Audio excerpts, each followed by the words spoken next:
дегеніміз ойымыз бар. Енді уважаемый ветеран есіңге ескеріш деп отыр мына жерде. Иә, осы былай айтқанда Шамонайхан ветеринария мына кісінің арқасында тұтыла барған. Это вам. Спасибо.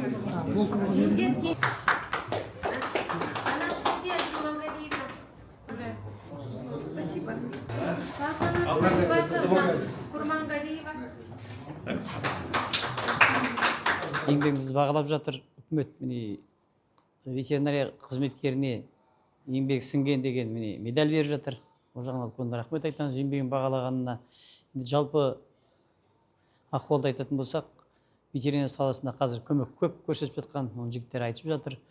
Енді келешекте жастар керек деп ойлаймын. Енді Өскемен қаласы маңайындағы бүкіл ауыл шаруашылық малдарының тазалығы, тағамдардың тазалығы бәрі біздің мекеменің мойнында. Ол жағына толық қауіпсіздік жасаймыз деп уәде беремін. Аудан әкімдігі тарапынан баса назар аударылып, көңіл бөлініп, қазір ауданға 4 ауылдық округке мал қамайтын расколдар сатылып алынып берілді. 2 ауылдық округке қазір мал молларын салып берді.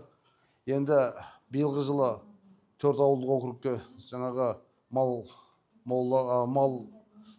қамайтын расколдар салынып беретін болса, 5 ауылдық округке жаңағы мал өлекселерін салатын мал көмірлері, жаңағы мал қорымдарын салу жұмыстары жүргізіліп жатыр. Оған бюджеттік сұранысқа ақшаға облыстан сұранып жатыр. Қазір ПС документасы бәрі бітті, аяқталды. Тек қана жаңа ақша бөлінгенін тосып отырмыз.